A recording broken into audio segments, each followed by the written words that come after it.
Welcome to Fireside Reads with Mara Hopewell.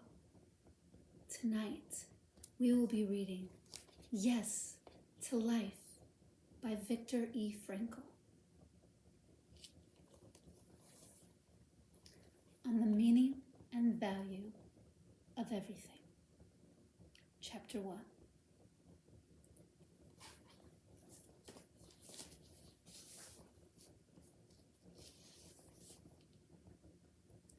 To speak about the meaning and value of life may seem more necessary today, 1946, than ever. The question is only whether and how this is possible. In some respects, it is easier today. We can now speak freely again about so many things. Things that are inherently connected with the problem of meaningfulness of human existence and its value, and with human dignity. However, in other respects, it has become more difficult of speaking meaning, value, and dignity. We must ask ourselves, can we still use these words so easily today? Has not the very meaning of these words become somehow questionable? Have we not seen in recent years too much negative propaganda railing against everything they mean or once meant? The propaganda of these last years was a propaganda against all possible meaning and against the questionable value of existence itself. In fact, these years have sought to demonstrate the worthlessness of human life. So Kant, European thought, had succeeded in making clear statements about the true dignity of human beings. Kant himself, in the second formulation of his categorical imperative, said that everything has its value, but man has his dignity. A human being should never become a means to an end. But already in the economic system of the last few decades, most working people had become churned into mere means, degraded to become mere tools for economic life. It was no longer work that was the means to an end, a means for life, or indeed a food for life. Rather, it was a man and his life, his vital energy, his manpower, that became this means to an end. And then came the war in which the man and his life were now even made a means for death. And then there were the concentration camps. In the camps, even the life that was considered worthy only of death was fully exploited to its absolute limit. What a devaluation of life! What a debasement and degradation of humankind! Let us try to imagine, so that we can make a judgment, that a state intends somehow to make use of all the people it has condemned to death, to exploit their capacity for labor right up to the very last moment of their lives, perhaps considering that this would be more sensible than simply killing such people immediately, or even feeding them for the rest of their lives. And were we not told often enough in the concentration camps that we were not worth the soup, this soup that was doled out to us as the sole meal of the day, and the price of which we had to pay with the toil of digging through the earth? We, unworthy wretches, even had to accept this undeserved gift of grace in the required manner as the soup was handed to him. Each prisoner had to doff his cap. So, just as our lives were not worth a bowl of soup, our deaths were also of minimal value, not even worth a lead bullet. Just Zyklon B. Finally, It came to the mass murders and mental institutions. Here, it became obvious that any person whose life was no longer productive, even if only in the most wretched manner, was literally declared to be unworthy of life. But as we said earlier, even nonsense was propagated at that time. What do we mean by this?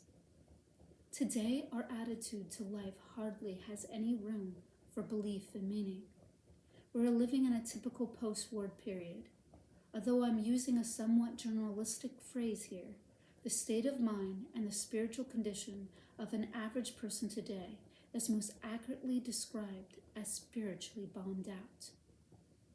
This alone would be bad enough, but it is made even worse by the fact that we are overwhelmingly dominated at the same time by the feeling that we are yet again living in a kind of pre-war period.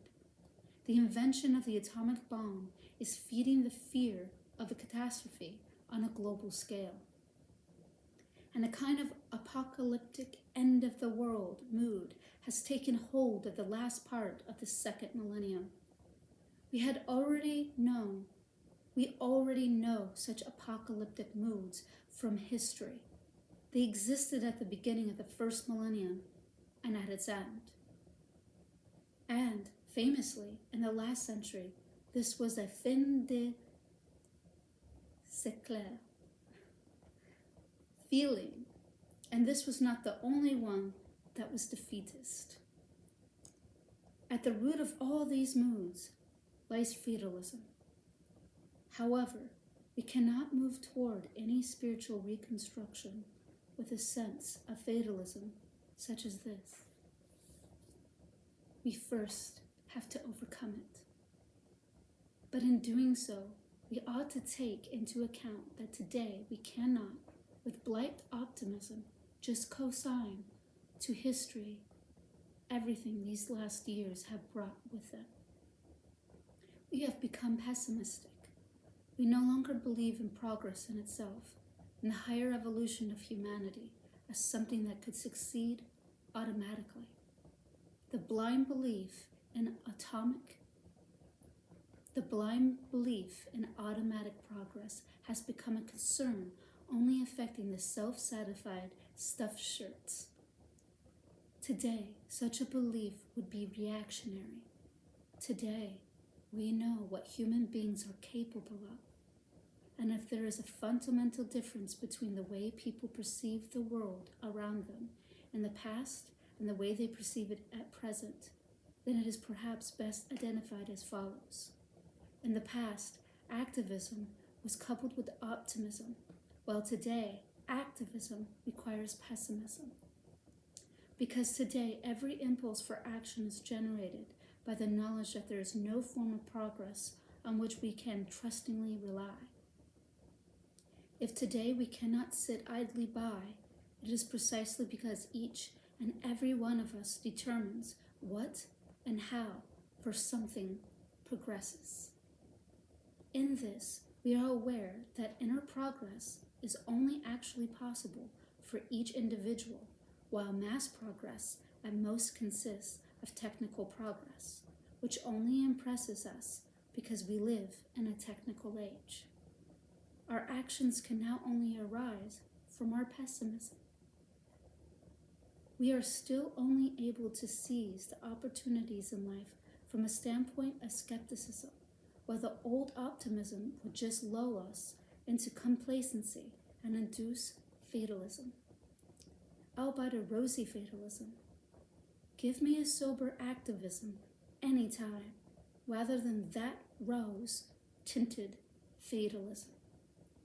How steadfast would a person's belief in the meaningfulness of life have to be, so as not to be shattered by such skepticism? How unconditionally do we believe in the meaning and value of human existence? If this belief is able to take up and bear the skepticism and pessimism. And just at a time when all idealism has been so disappointed and all enthusiasm so abused, but when we cannot do other than appeal to idealism or enthusiasm, but the present generation, the youth of today. And it is in the younger generation that we would most likely find idealism and enthusiasm. No longer has any role models.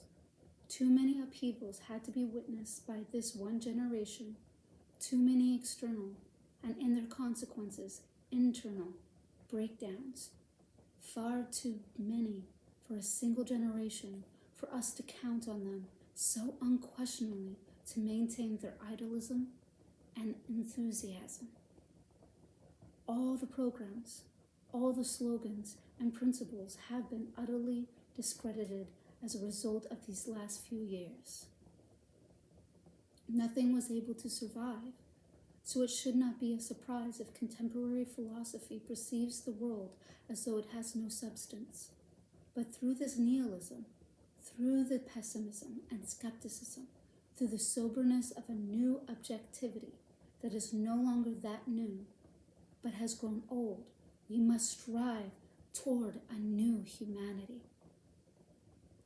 The past few years have certainly disenchanted us, but they have also shown us that what is human is still valid.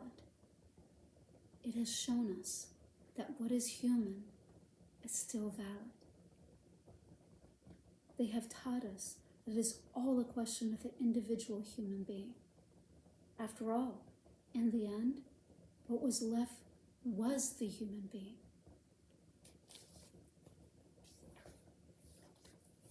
Because it was the human being that survived amid all of the filth of the recent past. And equally, it was the human being that was left in the experiences of the concentration camps.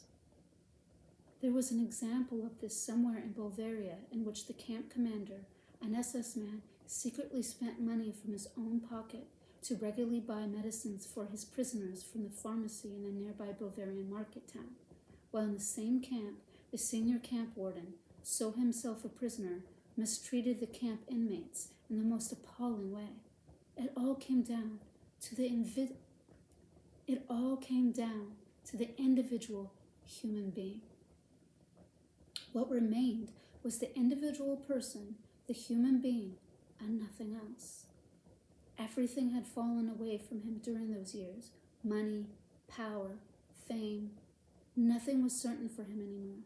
Not life, not health, not happiness. All had been called into question for him. Vanity, ambition, relationships, everything was reduced to bare existence. Burnt through with pain, everything that was not essential was melted down. Burnt through with pain, everything that was not essential was mental. Burnt through with pain, everything that was not essential was melted down. The human being reduced to what he was in the last analysis, either a member of the masses, therefore of one real.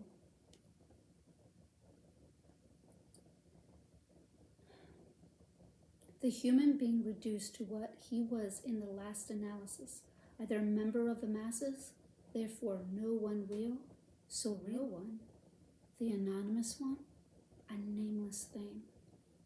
That he had now become just a prisoner, number, or else he melted right down to his essential self. So in the end, was there something like a decision that needed to be made? Does it not surprise us? Because existence, to the nakedness and rawness of which the human being was returned, is nothing other than a decision. However, help was at hand for the human being in making this decision. The critical factor was the existence of others, the being of others, specifically their being role models. This was more fruitful than all that talk and all that writing, because the fact of being is always more pivotal than the word, and it was necessary and will always remain so, to ask oneself whether this fact is not far more important than writing books or giving lectures, that each of us actualizes the content in our own act of being. that which is actualized is also much more effective. Words alone are not enough. I once was called upon to attend a woman who had committed suicide. On the wall above her couch, neatly framed, a saying hung on the wall. Even more powerful than fate is the courage that bears it steadfastly. And this fellow human being had taken her own life. Right under this motto, certainly those exemplary people who can and ought to be effective simply by being are in the minority. Our pessimism knows this, but this is precisely why the concurrent activism matters. That is precisely what constitutes the tremendous responsibility of the few. An ancient myth tells us that the existence of the world is based on 36 truly just people being present in at all times. Only 36. An infinitesimal minority. And yet, they guarantee the continuing moral existence of the whole world. But this story continues. As soon as one of these just individuals is recognized as such and is, so to speak, unmasked by his surroundings, by his fellow human beings, he disappears, he is withdrawn, and then dies instantly. What is meant by that? We will not be far off the mark if we express it like this. As soon as we notice any pedagogical tendencies in a role model, we become resentful. We human beings do not like to be lectured like children. We human beings do not like being lectured to like children.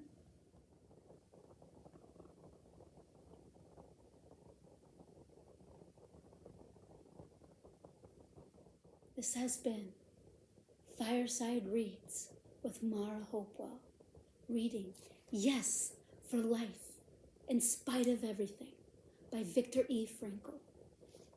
Chapter 1, on the meaning and value of life.